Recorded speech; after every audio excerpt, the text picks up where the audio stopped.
بعد توحید کے مت والوں، شمع رسالت کے پروانوں، غوث و خواجہ ورضا کے دیوانوں، السلام علیکم ورحمۃ اللہ وبرکاتہ۔ الحمدللہ نحمده ونصلي ونسلم على رسوله الكريم، اما بعد فاعوذ باللہ من الشیطان الرجیم، بسم اللہ الرحمن الرحیم۔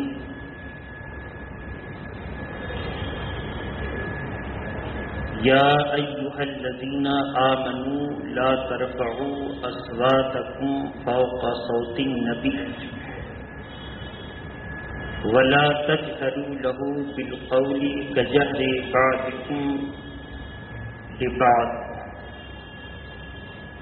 صدق الله العلي العظيم وبلغنا رسوله النبي الأمين المتين الكريم۔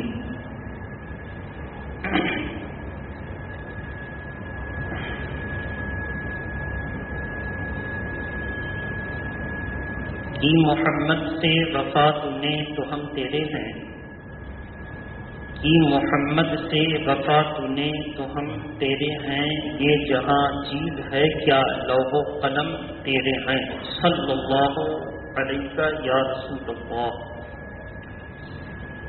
اور سنتے ہیں کہ محشر میں صرف ان کی رسائی ہے،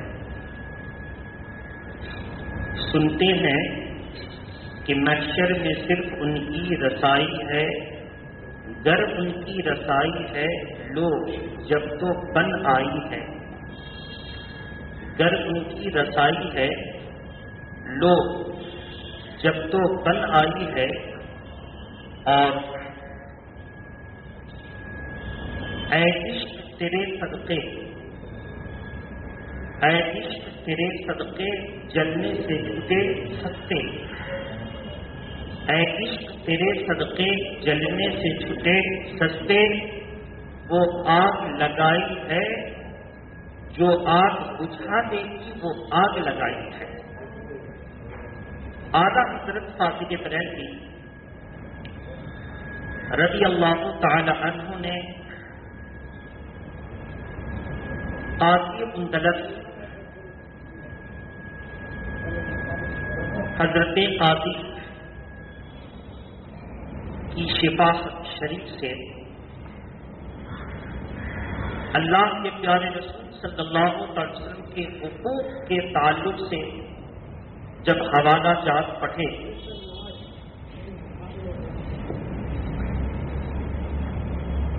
تو انہوں نے تمام قرآن کا ماحصل نچوڑا تو وہ عشق رسول بن گیا، اور فرما دیا کہ نجات کا مدار محبت رسول پر ہے، عمل پر نہیں ہے۔ اگر محبت رسول ہے تو تاریخ کے صفحات پر ایسے لوگ بھی موجود ہیں کہ ایک وقت کی نماز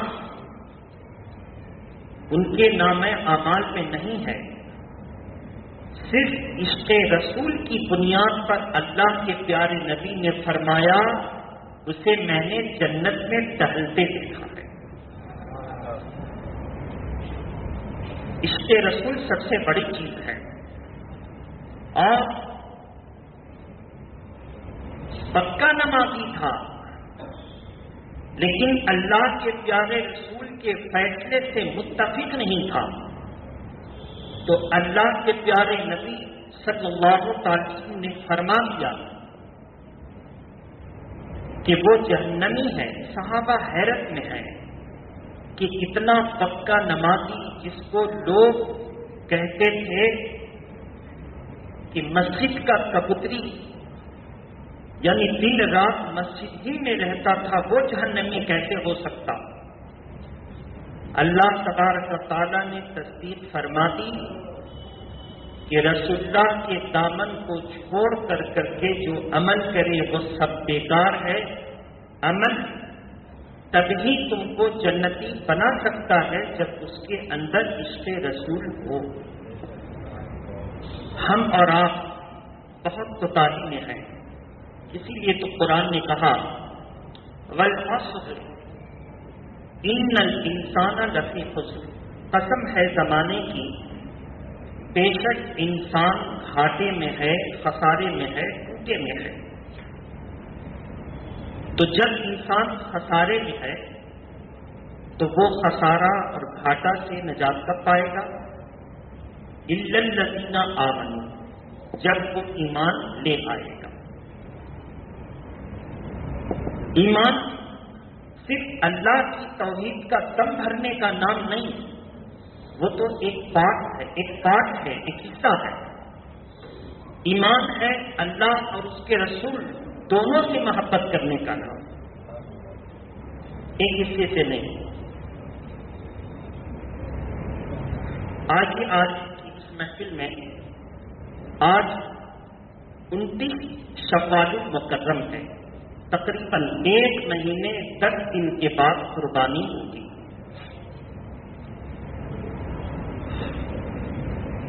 ذی قعدہ کا مہینہ شروع ہونے والا ہے. امید ہے کہ ہم پر جلد ہلال نظر نواز ہو اور ہم ذی قعدہ کے مہینوں سے مستفیض ہوں. قربانی کی تیاریاں چل رہی ہیں. ہر مسلمان اپنی حیثیت و وسعت کے مطابق اب قربانی کی فکر میں لگا ہے. لہذا قربانی کے جانوروں کے خریدنے کی جو شریعت میں آپ کے لیے ہدایتوں کے راستے بتائے گئے ہیں، ان کو بھی ہم آپ کے سامنے رکھیں گے کہ اس کے بھی کچھ شرائط ہیں، وہ عام جانوروں جیسا نہیں ہوتا. اس کو بھی آپ کو سننا ہے. اور حضور صلی اللہ علیہ وسلم سے عشق کیا صرف یہی ہے کہ ہم نعت سن کر کے خوب اچھل کود کر لیں اور نماز چھوڑ دیں؟ مزارات مقدسہ پر عرس ہو تو خوب محنت کریں، بھاگ دوڑ کریں، وہ چندہ دھندا کا ماحول گرم کریں، اور جب نماز کا وقت ہو تو ہم مسجدوں کو آباد نہ کریں. آپ چاہے جتنا اچھل کود کر لیجیے، آپ سے مراد وہ لوگ جو ایسا کرتے ہیں، اس کو ذہن میں رکھیے گا، سب نہیں ہے. چاہے جتنا اچھل کود کر لیجیے، مگر پورے قانون کی روشنی میں آپ نہیں دکھا سکیں گے کہ صحابہ اکرام حضور سے محبت کرتے تھے اور نماز چھوڑ دیتے تھے. آپ کہیں ایسا نہیں دکھا سکیں گے. یہی وجہ ہے کہ جب سے اللہ کے پیارے نبی کو مسلمانوں نے ان کے طریقے کو چھوڑا، اپنے آپ کو جتنا پکا مسلمان اور حق والا کہہ لے، لیکن کامیابی اس کے ہاتھ نہ لگی. آج ہمیں افسوس ہے، ہم فلسطینوں کے مسلمانوں کے حالت دار پر بہت افسوس کرتے ہیں، دعائیں کرتے ہیں، لیکن آج ہم سب کی دعائیں قبول نہیں ہوتی ہیں. ذرا فلسطینیوں کے طور و طریقے پر بھی نظر اٹھا کر کے دیکھیے کہ آخر یہ مظلوم ہیں، تو مظلوم کے حق میں دعائیں قبول کیوں نہیں ہوتی ہیں؟ کہ جبکہ اللہ فرماتا ہے، حدیث قدسی میں ہے کہ مظلوم کی دعا کو روکنے والی کوئی چیز نہیں ہے، یعنی ضرور قبول ہوتی ہے. پھر کیوں قبول نہیں ہوتی؟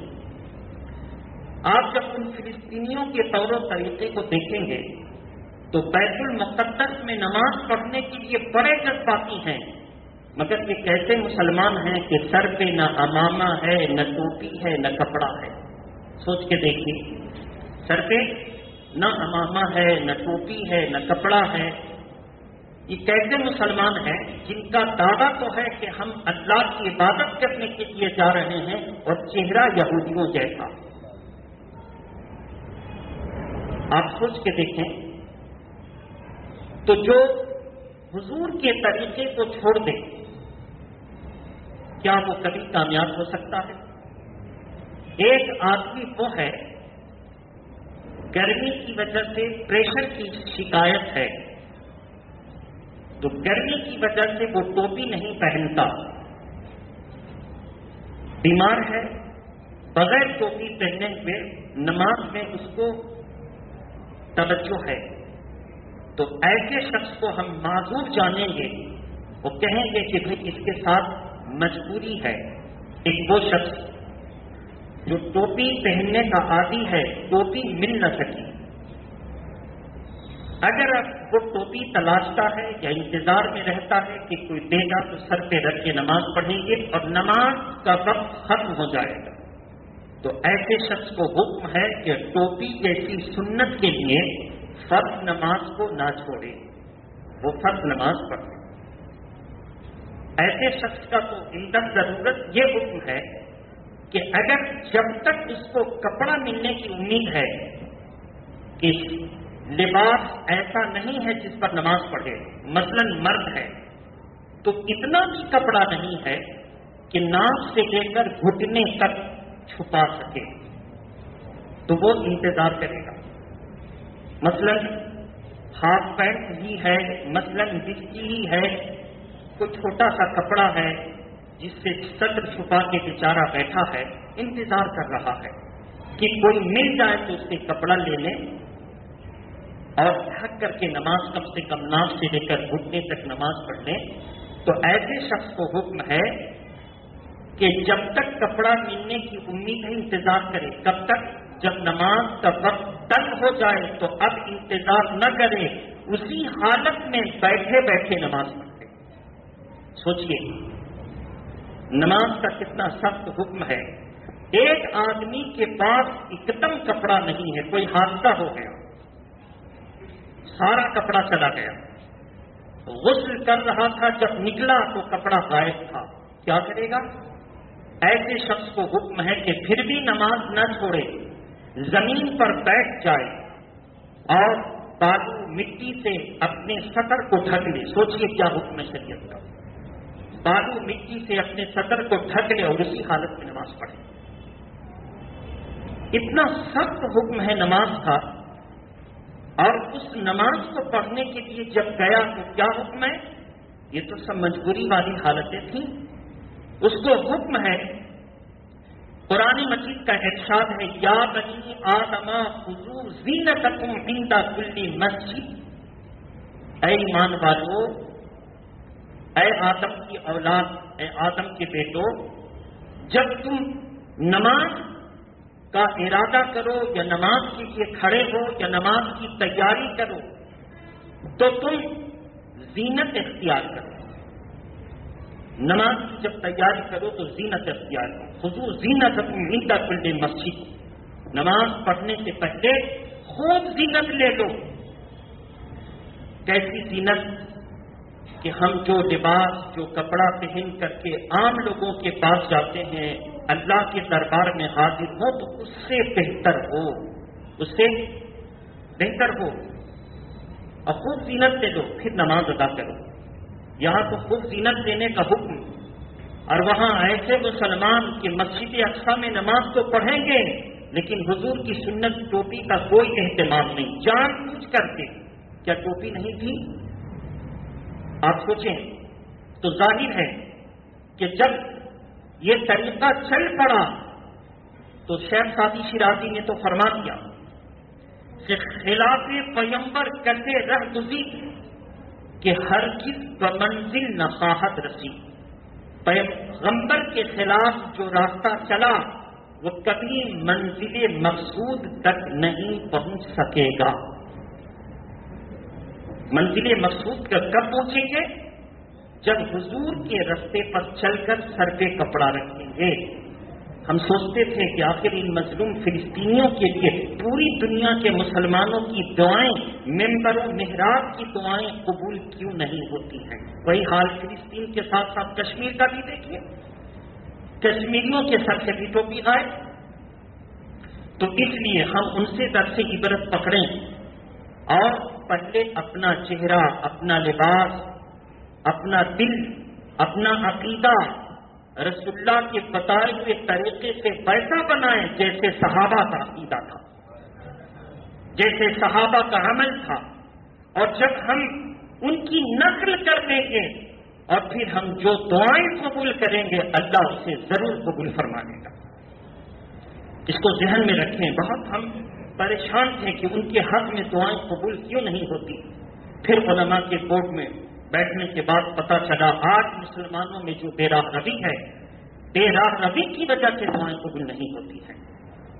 اللہ کے پیارے نبی صلی اللہ علیہ وسلم ارشاد فرماتے ہیں ایک شخص مظلوم، پریشان، بے چین، خوب ہاتھ لمبے لمبے ہاتھ اٹھا کر کے دعا کر رہا ہے، دعا کر رہا، اس کی دعا قبول نہیں ہوگی اس لیے کہ اس کا کھانا حرام، جس پر جو کپڑا ہے وہ بھی حرام، جس جگہ پر نماز پڑھ رہا ہے وہ بھی قبضے والی زمین چھینی ہوئی وہ بھی حرام. بتاؤ اس کی نماز کیسے ہوگی؟ بتاؤ اس کی نماز کیسے ہوگی؟ اس کی دعائیں قبول ہوں گی؟ اب وہ خود گراتے مر جائے، اللہ کو کوئی پرواہ نہیں ہے، اس کی دعا قبول نہیں ہوگی. ہم مخلص بنے، ایک طرف تو یہ عمل میں خرابی اور دوسری طرف قربانی کا دن آئے گا. سب کو بتایا گیا کہ کاروباری تعلق ہے اپنی جگہ، پڑوس کا تعلق ہے اپنی جگہ، رشتہ دار ہے اپنی جگہ. اگر سگا رشتہ دار بیٹا اور باپ بھی ہے تو ذرا صحابہ کے نمونے کو سامنے رکھ لو. جنگ کا موقع ہے، حضرت سیدنا ابو بکر صدیق رضی اللہ تعالی عنہ حضور کی مخالفت میں جنگ میں شامل ابو بکر صدیق رضی اللہ تعالیٰ عنہ کا بیٹا سامنے موجود ہے. لبکے تلوار لے کر کے اس کو قتل کرتے ہیں کہ نبی کے دشمنوں کے ساتھ ہے. بہرحال بچ کر وہ نکل گیا. اور ایک مرتبہ ایسا آیا کہ خود بیٹے کی تلوار کے زد میں ابو بکر آ گئے. کون آ گئے؟ ابو بکر آ گئے. چاہتا تو آرام سے کام کر دیتا، لیکن باپ کی محبت سامنے آئی، تلوار لے کر دوسری سمت میں گزر گیا. بات رفع دفع ہو گئی. اللہ کے پیارے نبی صلی اللہ علیہ وسلم کی بارگاہ میں ایک بار مجمع لگا تھا اور وہ بھی صحابی رسول بن گئے، ایمان لے آئے. باپ بیٹے دونوں صحابی. یہ ایسا شرف ابو بکر صدیق رضی اللہ تعالی عنہ ورضہ عنہ کو حاصل ہے کہ ان کے ابا بھی صحابی، خود بھی صحابی اور بیٹا بھی صحابی. یہ شرف ان کو حاصل ہے. بہرحال بات چلی. بیٹے نے کہا کہ ابا حضور ایک مرتبہ جنگ کے موقع پر آپ نے تلوار کے زد میں آ گئے تھے، قریب تھا کہ میں آپ کو قتل کر دیتا، لیکن باپ کی محبت آڑے آ گئی اور میں اپنا راستہ بدل کر بچ کر نکل گیا. شہنشاہ اس کو محبت سیدنا ابو بکر صدیق رضی اللہ تعالی عنہ فرماتے ہیں سن، میں تیری تلوار کی زد میں تھا تو باپ کا رشتہ سے کی وجہ سے تو قتل کرنے سے بچ گیا، لیکن اگر تو کفر کی حالت میں میرے سامنے آ جاتا تو بیٹے کے رشتے کو نہ دیکھتا، نبی کے دشمن کی وجہ سے میں تیرا کام تمام کر دیتا. کوئی رشتہ کام نہیں آتا. آپ دیکھیں گے قربانی کے موقع پر لاکھ ان کو مسئلہ معلوم ہے، لیکن قربانی کے جانوروں پر حصہ بنائیں گے وہابیوں کو، حصے دار ساتھ شریک ہوں گے. وہابی بھی اس میں ہوگا، دیوبندی بھی ہوگا. یاد رہے اگر آپ کو پتہ چل جائے کہ اس حصے میں وہابی دیوبندی شامل ہے، اللہ اس کے رسول کی محبت کی بنیاد پر صاف کہہ دیجئے کہ تیرے حصے داروں میں وہابی اور بدعقیدہ بھی ہے، جب تک وہ رہے گا ہم حصہ نہ لیں گے، اگرچہ تو سنیت کا دعویٰ کرتا رہا.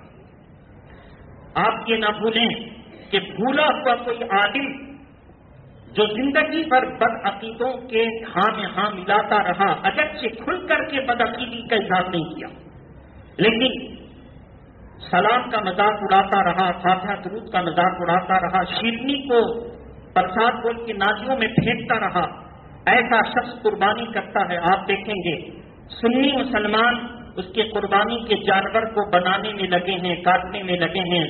گوشت کی تقسیم میں لگے ہیں، اس وہابی کے یہاں سے گوشت آ رہا ہے تو مسلمان اسے لے رہا ہے، دے رہا ہے، اس کو یہ پرواہ نہیں ہے کہ اسلام میں باپ بیٹے کے رشتے میں بھی اگر نبی آ جائیں تو نبی کو چن دیں گے، رشتہ کو پھینک دیں گے، اس کو پتہ نہیں اور پتہ ہے مگر دنیا داری نبھا رہا کا۔ یہ تو مولانا صاحب نہ بولتے ہیں، اور بہت سے آدمی کو دیکھا ہے کہ ان لوگوں کے پاس بیٹھتے اٹھتے ہیں تو آپ ان کے پاس اٹھتے بیٹھتے دیکھیں تو سمجھ جائیں یہ وہ عالم ہے جس کو شیطان نے بہکا دیا ہے، اس کا کوئی عمل اسلام کے لیے قابل قبول نہیں ہے، اس لیے کہ ہمارے لیے موجودہ دور کا کوئی عالم قابل تقلید نہیں ہے، ہمارے لیے تو وہی قابل عزت ہے جو رسول اللہ کی تقلید کر رہا ہے، جو صحابہ کی تقلید کر رہا ہے، جو اسلاف کی تقلید کر رہا ہے، ہمارے لیے وہ قابل احترام ہے، اور جو صحابہ اور بزرگان دین اور اعلیٰ حضرت غوث پاک کے رستے کو چھوڑ دیا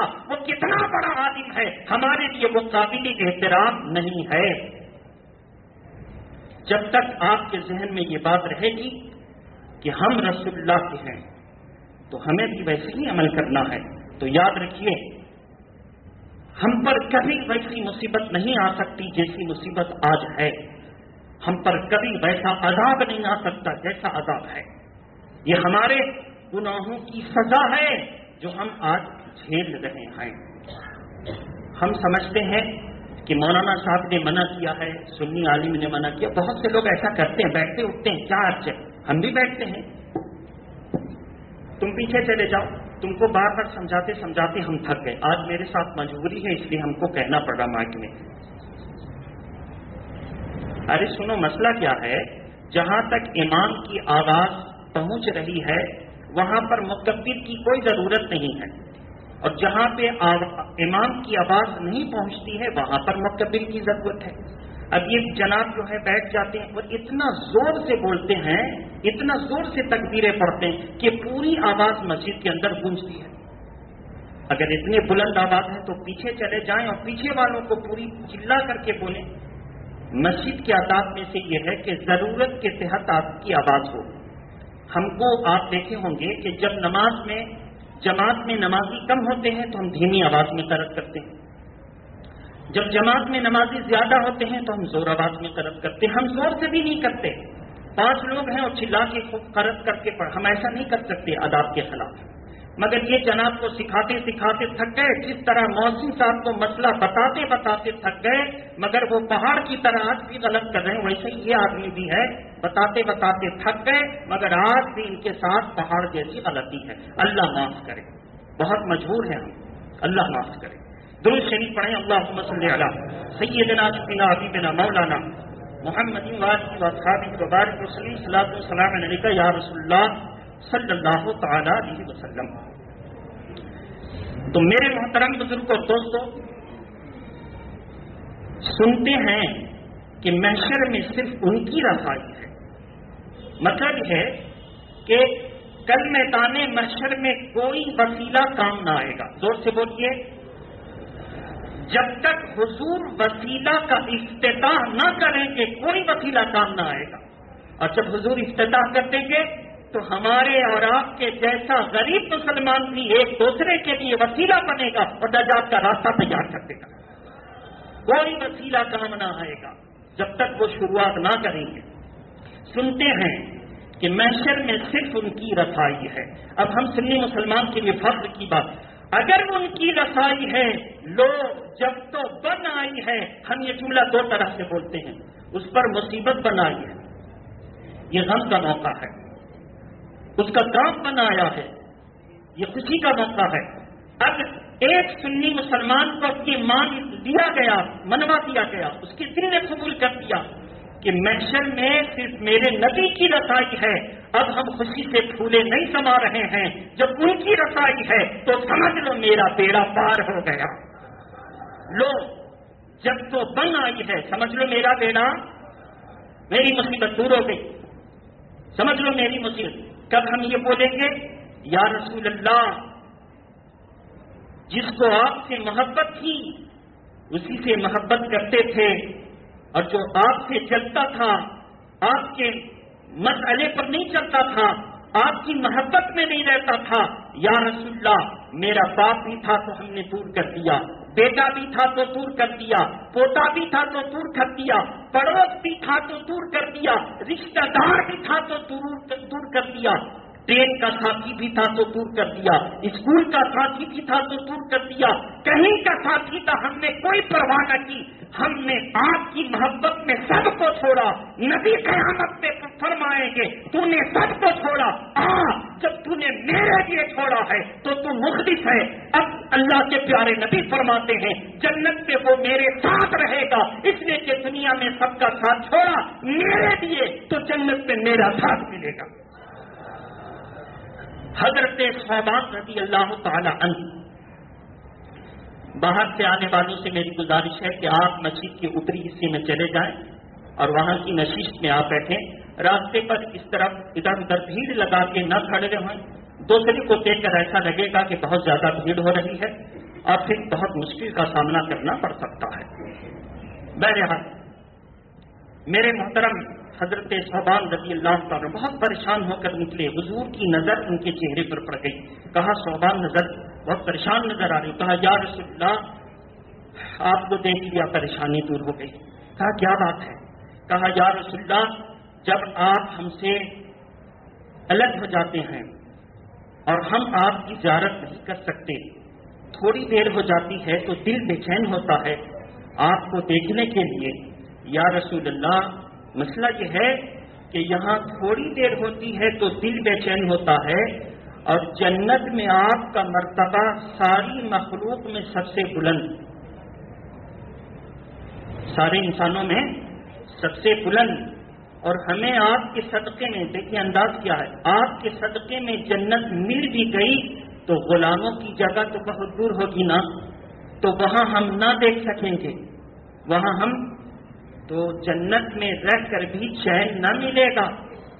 اس مسئلے کو سمجھ میں بات نہیں آ رہی، کیا کہیں، کیسے ہم اس کو حل کریں؟ اللہ کے پیارے نبی صلی اللہ علیہ وسلم فرماتے ہیں اے صوبان سن، تو مجھ سے محبت کرتا ہے؟ کہا ہاں یا رسول اللہ محبت ہی کا تو یہ صدقہ ہے جو بے چینی ہوتی۔ کہا تو سنو قانون ہے المرء مع من احب، جنت میں محبت کرنے والا اسی کے ساتھ رہے گا جس سے محبت کرتا تھا۔ اگر تو مجھ سے سچی محبت کرتا، میرے طریقے سے محبت کرتا، میری باتوں سے محبت کرتا، میرے دشمنوں کو دشمن، میرے دوستوں کو دوست سمجھتا ہے تو تو بھی میرے ساتھ جنت میں رہے گا اور وہاں دیدار کر لیا کرے گا۔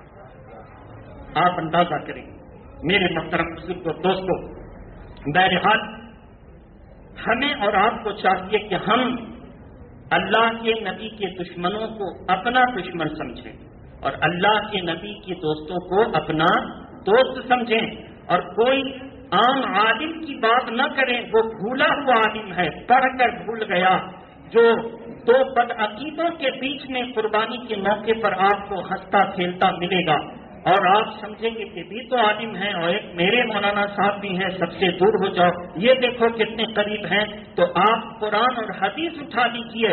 کیا اسی کو عالم کہتے ہیں کہ بدعقیدوں کے ساتھ ہنس کے بات کرو؟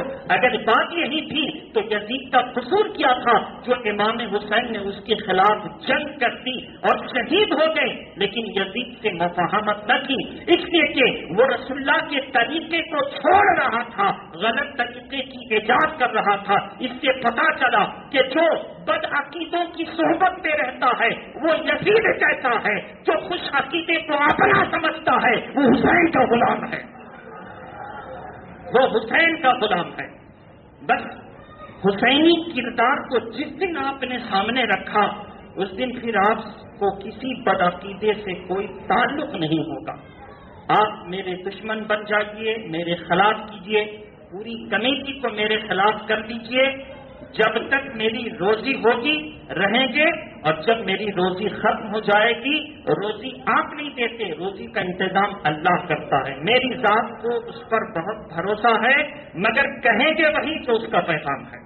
ہم آپ کی چاپلوسی نہیں کر سکتے، اپنے منصب سے ہم کھلواڑ نہیں کر سکتے، خودی کو کر بلند اتنا کہ ہر تقدیر سے پہلے، کسی نے کہا تھا لیکن دوسرا مصرع ہم نہیں پڑھیں گے،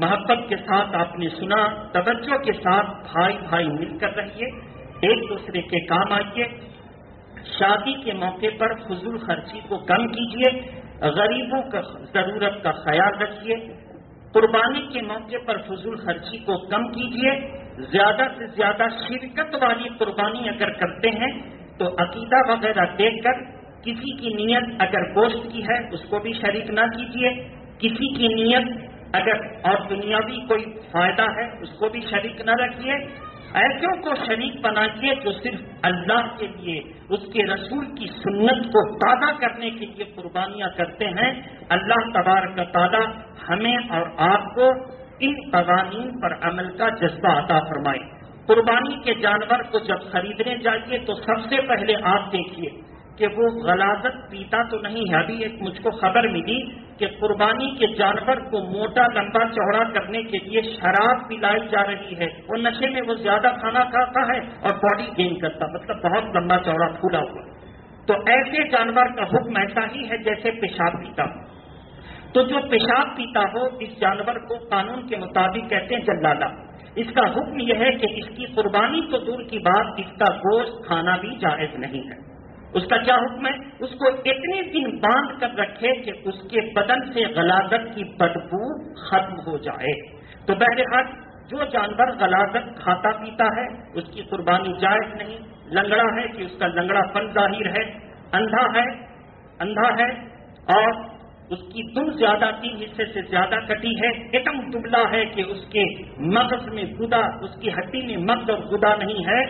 ایسے عیبی جانور جس کا عیب ظاہر ہے اس کی قربانی جائز نہیں ہے. ان تمام عیب کو کھر کو دیکھ لیں کوئی بیماری تو نہیں ہے, تھن کو دیکھ لیں کہ کوئی تھن کٹا تو نہیں ہے. ان تمام کو آنکھ کو دیکھیں, کان کو دیکھیں, تھن کو دیکھیں, دم کو دیکھیں, پیر کو دیکھیں اور تب جانور خریدیں. وآخر دعوانا ان الحمدللہ رب العالمین. السلام علیکم. کھڑے ہو جائیں سب سے.